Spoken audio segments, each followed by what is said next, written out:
Hello दोस्तों, स्वागत है आपका फिर से एक न्यू हॉरर स्टोरी में। दोस्तों, आज की इस कहानी में आपको बहुत ज़्यादा मज़ा आने वाला है। कहानी का नाम है भूतिया कुर्सी।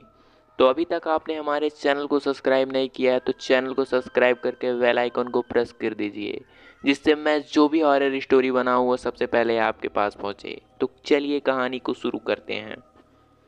कल्याणपुर नामक एक गांव था। उस गांव में थोड़ी ही दूर पर एक बहुत घना और डरावना जंगल था। रात के समय जो भी उस जंगल से होकर गुजरा वो कभी वापस नहीं आया। उसी जंगल में एक बहुत ही सिद्ध तांत्रिक बाबा रहते थे। उसे तंत्र मंत्र के अलावा और कोई काम नहीं था। वह उस जंगल में रहकर भूतों से बात करता और उनको अपने वश में कर लिया था। कभी कभी गांव में किसी की तबीयत खराब होती तो वह लोग उसके पास जाते थे और वह तांत्रिक अपने तंत्र मंत्र से उनको ठीक कर देता था। गांव के लोगों को उस तांत्रिक पर बहुत विश्वास था हो गया था। उन लोगों को लग रहा था कि तांत्रिक हमारा और हमारे गांव का रक्षक बनकर आया है, लेकिन उन्हें पता नहीं था कि वह तांत्रिक अपने जादू मंत्र से धीरे धीरे गांव के एक एक आदमी को गायब कर रहा था। तांत्रिक ने अपने पास एक कुर्सी रखी थी। वो कोई मामूली कुर्सी नहीं थी। जब भी वो पूजा पाठ करता था उसी कुर्सी पर बैठकर करता था, ताकि वह सिद्ध तांत्रिक बन सके, जो चाहे वह कर सके। कुछ समय बाद गांव में हड़कंप मच गया कि आखिर हमारे गांव के लोग धीरे धीरे कहाँ गायब हो रहे हैं। फिर उन्हें उस तांत्रिक बाबा पर शक हुआ और एक दिन गांव के कुछ लोग उस जंगल की ओर चल दिए, ये पता करने के लिए कि आखिर हमारे गांव के लोग अचानक गायब कहाँ हो जाते हैं। वे लोग धीरे धीरे जंगल के बहुत अंदर चले गए। जंगल एकदम घना और डरावना था। थोड़ी ही दूर आगे जाने के बाद उन्हें एक रोशनी जलती हुई नजर आई। फिर वे लोग वहां जाते हैं और देखते हैं कि वह तांत्रिक एक बहुत ही पुरानी कुर्सी पर बैठा है और वह तांत्रिक अपने पैर के नीचे एक आदमी को दबा के रखा है, जो कि बेहोश हालत में था। जब गांव वाले उसके नज़दीक गए तो पहचान लिए कि यह तो हमारे गांव का आदमी है, जिसको हम लोग सुबह से ढूंढ रहे थे। गांव वालों को देखकर तांत्रिक वहां से भागने लगा। तभी गांव के सारे लोग उसे चारों तरफ से घेर कर पकड़ लिए और एक पेड़ से बांध दिए। फिर पूरे जंगल में आग लगा दी और उस आदमी को लेके अपने गांव लौट गए। अब उस तांत्रिक ने देखा कि गांव वालों ने जंगल में आग लगा दी है। अब तो मैं नहीं बचूंगा। वह बहुत चिल्लाया, मुझे बचाओ मुझे बचाओ, लेकिन उसे कोई बचाने नहीं आया और धीरे धीरे आग की लपेट तांत्रिक के पास आ गई। वह आग में जल के मर गया, लेकिन उसकी कुर्सी जैसी थी वैसी ही रही। उसे एक आंच तक नहीं लगी, क्योंकि तांत्रिक ने उस कुर्सी को जादू मंत्र से बनाया था। यह बात किसी को भी नहीं पता थी कि वह तांत्रिक मरने के बाद भी नहीं मरेगा।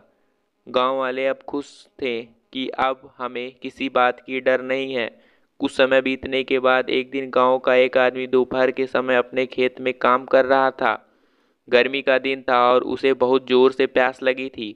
वह पानी पी के थोड़ा आराम करने के लिए उसी जंगल में चला गया जहां तांत्रिक रहा करता था। वहां जाकर देखा कि एक बहुत सुंदर कुर्सी रखी हुई है। वह देखने में बहुत लुभावनी कुर्सी लग रही थी, मगर वह एक भूतिया कुर्सी थी। वह आदमी उसे लेकर अपने घर आ गया। उस कुर्सी को देखते ही मन में एकदम खुश हो जाता था। उसके बाद घर वाले भी कुर्सी को देखकर खुश हो गए। उसे नहीं पता था कि वह अपने घर कुर्सी नहीं बल्कि अपनी मौत को लेकर आया है। जैसे ही वह कुर्सी पर बैठा तभी कुर्सी ने उसे पकड़ लिया। उसके घर वालों ने बहुत कोशिश की, लेकिन उसे कुर्सी से उठा नहीं पाए। देखते ही देखते यह बात पूरे गांव में आग की तरह फैल गई। गांव के लोगों ने भी बहुत कोशिश की कि उसे उस कुर्सी से अलग कर सके, लेकिन वो लोग भी असफल हो गए। उसे काटने और तोड़ने का भी कोशिश की, लेकिन उस कुर्सी का कुछ नहीं हुआ। थोड़ी देर बाद गांव वालों के सामने ही उस कुर्सी ने अपने आप को आग लगा ली। देखते देखते वो कुर्सी जलकर राख हो गई और वह आदमी तड़प तड़प कर मर गया। उसके मरते ही वो आदमी और उसकी जली हुई राख सब गायब हो गया। ऐसा लग रहा था कि यह कुछ हुआ ही नहीं। तब से ऐसी घटना हर 2 या 3 दिन पर गांव में होती गई। तभी कुर्सी तो कभी टेबल तो कभी खटिया बनकर लोगों को लुभाता रहा और उन्हें तड़पा तड़पा के मारता रहा। उस कुर्सी वाले भूत ने गांव में इतना दहशत फैला दिया कि सभी लोग गांव छोड़ने के लिए सोचने लगे। फिर एक आदमी ने इस सब से बचने का उपाय किया। वह एक साधु बाबा के पास गया और अपने गांव में होने वाली सारी घटना के बारे में बताया। दूसरे दिन सुबह सुबह ही वो साधु बाबा उस गांव में आए और सबको अपने अपने घर से घी, चावल और लाल कपड़ा लेकर आने को कहा।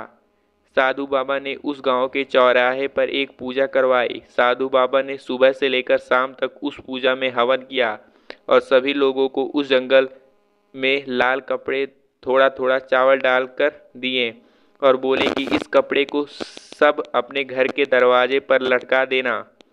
अब से कोई तुम्हारा कुछ नहीं बिगाड़ पाएगा। सारे लोग ऐसे ही किए जैसे साधु बाबा ने बताया था। उस दिन से उस भूत ने किसी का कुछ नुकसान नहीं किया और अपने गांव के लोग बिना डर के अच्छे से रहने लगे। दोस्तों, यह कहानी आपको कैसी लगी कमेंट बॉक्स में ज़रूर बताइएगा। फिर मिलेंगे एक नए कहानी में।